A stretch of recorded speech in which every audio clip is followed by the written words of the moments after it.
Welcome back, and whoa, time is running away, and we have an excess of tips to share with you. But at the end of the day, I think that's what matters. It's all about balancing what you have with the resources that are available for you. So, Doctor, we might have to rush for the end line now. What do you have for us next? I would say prioritizing and delegating tasks. That is those tasks which involves maximum interaction between the mom and the child, like feeding him, washing him, tucking him into bed. All these the mom can take up so that she can interact with the child, she can make up for lost time between them, and come to know of what's happening throughout the day in his life. The other tasks, less important ones like polishing shoes or setting your uniform for the next day, all these you can delegate to your spouse or maybe the elder kids of the family, because by that they also learn to grow more responsible. Okay, so you're saying push all the dirty work to the husband and the kids. No, sorry, I didn't mean dirty work. It said, I think the point is, let the working mom focus her attention on jobs which has a direct interaction with the child. Yeah, where you can touch the child, talk to the child. The rest of the jobs you can call the cafeteria and order food, or probably that. I didn't mean that. But I think I think if the spouse can help, if the elder children can help, and I think we all have to work as a team, because we have brought a youngster into this world. Yes, that's the word, team. It has to be a teamwork. A teamwork, and I think what the mother has to do is this particular activity as against something else, which is going to add more value to my role as a parent. If this is something which is away from the child, if you can find somebody to do that, it could be the spouse, could be one of your senior kids. I think that's a wonderful idea. That is indeed a wonderful idea. Would you have something about the workplace for us? Yeah, any tips on the workplace? Well, I would say when the mom is faced with a challenging situation, like the board exams just got over, your child is facing the board exams and he's very anxious, you need to spend more time with him. Or when the spouse is traveling for an extended period, you need to fill up that gap that arises. So during these times, I think if you can communicate with your employer, present your case after gathering all the exemptions that have been made for the other colleagues of yours, I think that would be better, easier for you. You can even offer to have a trial run with the changes that you suggest, just to make sure that ensure him that your productivity and your work will not suffer. And then again, I think if your boss shoots down plan A, you should always be ready with plan B, so that you don't come empty-handed. But in this matter, what do you think, Sangeet? Because a female employee of yours comes to you with such a situation, how far would you be able to adjust or allow her exemptions? Sunana, as a responsible stakeholder in an organization, you definitely have to comply with certain rules. With respect to the time you're supposed to come to the office, the time you're supposed to leave, number of days that you can take off. But having said that, if it's a valuable employee, if it's a valuable associate who's actually working with a lot of commitment and engagement, now that's something that the working mother has to prove as well. You know, when she's at office, she has to, of course, she can make her phone calls and stay in touch, but she has to stay committed to the organization goals as well. So if it's an associate who has actually proven his or her worth, I'm sure and who's actually giving more than what she's receiving, the organization will go all out, will definitely make concessions and sacrifices to accommodate these kind of requirements, exam time, if she has to leave a couple of hours early, or if the child is ill. But again, I think the mother has to make sure that she builds up a good relationship with her colleagues as well. With her team. And communicate her needs proactively on a day-to-day basis. If your colleague knows about, or your boss knows about your child, if they know about your husband, if they know about the challenges that you're facing, then it wouldn't come as a surprise to them when you suddenly say, you know, and they'll be able to empathize with you much more. But having said that, I think it's quid pro quo. You know, when your colleague also has a requirement like that, you should be able to reciprocate. You know, you by should taking sharing her the responsibilities. Now, I know we're running out of time, but there's a nice tool with which a working mom can say no to the boss. Because usually they say it's tough to say no to the boss. Just imagine you've planned to go out to the the global village this at the end of the day, your family is all excited, everybody is ready, and the boss comes and says, you have to complete this project, so stay back for 2 more hours, you know. So they say, first thing that you have to say when somebody makes a request like that is yes. Say yes. Don't start with no, because the moment you hear a no, people, you know, the hackles race and their defense gets built up. Exactly. So you say yes, and then you start giving out the reasons why this assignment is important. Yes, it's very important to finish this report today because, you know, it's important to give it to the customer, because it's going to affect our image, because it's going to affect whatever the boss would say, you say it. Yeah, exactly. So just look at him and say, yes, I know this is important, 1, 2, 3, 4. So he's standing there and he's saying, wow, I was expecting a no, you know. Once you've said all that, once you've convinced the boss that he has understood your requirement, the boss's requirement, and then say, but I have a prior commitment, and then start giving your reasons. Okay, this is the only day I can go, the kids are all excited, my husband has taken a day off for this, Global Village is closing in a week's time. Give your reasons, and then very firmly say, so very firmly, I will not be able to do it today. I hope you can give it to another colleague. If required, you can give a trade-off. I can come back early tomorrow morning and then do it. Because the example that I always use is that of a towel. Once you've washed your head and you know, and the towel is heavy with water, you wring it and the water drips. You keep wringing it till the water stops dripping. When the water stops dripping, you stop wringing. So once you start saying no, people will stop offloading the work on you.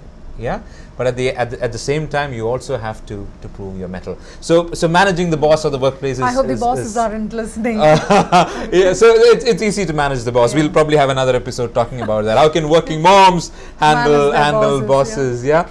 As we're running out of time, we probably have less than 10 minutes. What more do you have for us, Anand? Sangeet, what would you want to speak about child care? What do you think about child care?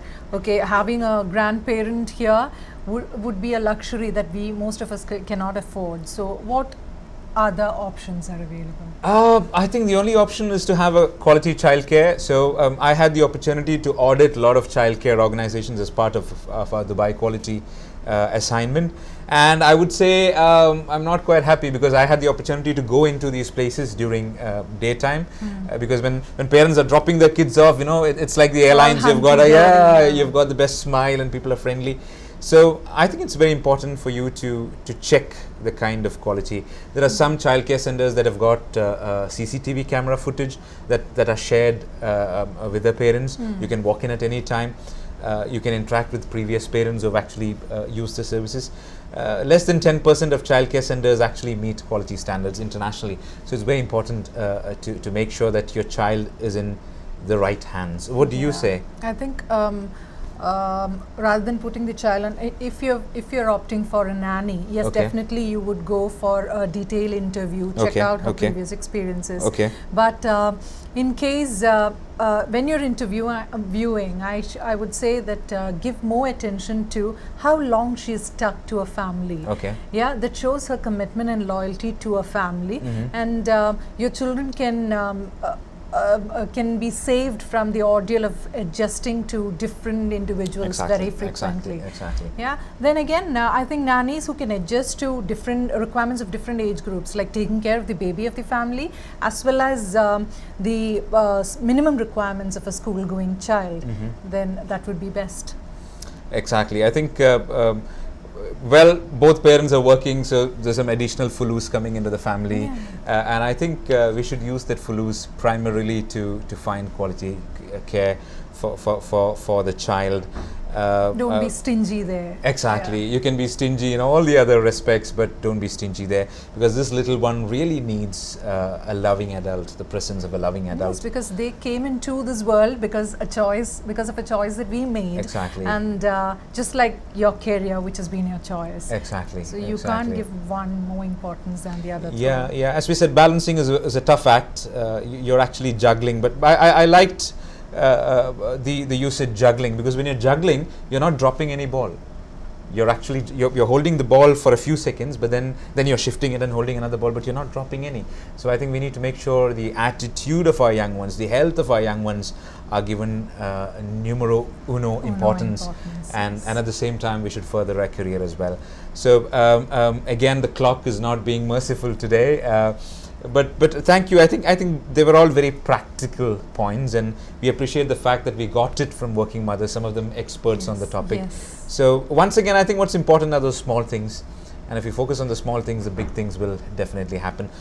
So now we might have probably just a few more minutes. So any parting thoughts on the topic? A counselor friend of mine was telling me that she went into a class of students from 9th grade to 12th grade, both boys and girls. She was asking this question that how many of you think women should pursue a career? Instantly all hands went up very excitedly. And then she asked, how many of you would love to have your moms at home when you go back from school? Again, 100% all the hands went up. So that's how confused we all are about it, and that's how confused our kids are about this topic. So again, I would say 0 to 7 or at least 0 to 4 till they go to school. Be with your child. Let that be your numero uno priority. But if that's not possible, there are other compulsions, that's not possible, then I would say I would hope and pray that these tips have been useful to you. I do so as well. In fact, we tried asking our kids as well. Would you want? Yes, I did ask that exactly. Would you want your mom to be at home when you come back from school? They're actually in an alien surrounding where there are a lot of other kids, a lot of other priorities for the teacher. When the child comes home, that's when he dons the robe of a king back again. The only attention. He gets all the attention, and they really love it if the mother is there at home as well. Makes a huge difference. Exactly. I've got a very simple tip to share as well. Once again, it's the small things that make a difference. This is something that I do. When you come back, dear fathers or even dear mothers, when you come back driving from work or in your bus, you come back, and what I do is I park the car in the parking lot, and I don't immediately rush into the house. Okay, I switch off the car and I sit there for a few minutes, silent few minutes. What I do is I close my eyes and I visualize what would be happening at home. So I imagine the house. Little Gia would be playing with probably her LPS toys. Aman would be reading. You would probably be in the kitchen doing something or working on your research. Now, what I then try to do is, how can I walk into the house today and make it special for all these people in the house? What can I say or what can I do to Jahan to get that squeal of delight from her? What can I do? Maybe it's just a hug for Aman, but what can I do? How can I spend some time with him? And what can I do to make the queen of the house happy as well? Yeah? So I deliberately plan that. It's just a few minutes that you spend. And having decided that, I just barge into the house and announce myself and hear the squeals of delight. That's how you come home. Yeah, exactly. Yeah, that's a secret that I'm sharing. So I think that's very important that we spend those a few minutes to contemplate what we can do to make life special for the people that matter the most in our lives. So thank you, Sunaina. That's been a very, very, very interesting discussion. It's an honor. It was a pleasure for me. Yeah, really, and I really thank all the people who supported us with the tips as well. I think it's important to summarize this before we leave. For today. So what we have for you is a short video clip, okay, where we have summarized the key points that we have discussed today. And the video clip runs for just a minute or so you might not really get time to catch all the information there. But of course, please do visit the Facebook page of NTV. All the episodes are available there. And I make it a point to host it on my Facebook page as well. So if you want to connect with us, please feel free to connect with me on Facebook and give us your valuable suggestions and comments. We'll be back next week with another interesting episode. The topic that we have chosen is there life beyond medicine and engineering? Okay. Now, why is this important? We ran a poll among parents and we asked them if the money your children make and the status they are accorded in the society are important for you, what jobs or careers would you recommend for your children? And invariably all of them said either a doctor or an engineer. Some of them said MBA, some of them said chartered accountant. But it's obvious that we haven't moved much from top two exactly is always the same. the top two is always the same. So in the next episode we'll have experts speaking about alternate careers.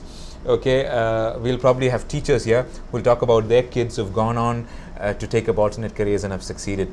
So let's provide a complete platter to our children, not just these two fancy job titles. So it's time for us to say bye. Once again, Sunaina, thank you for being with us. Pleasure. And from Chanchal and the rest of the NTV team, this is Dr. Sangeet saying bye for now. But please do stay back and watch this short video clip, the summary of everything that we discussed. Have a great time.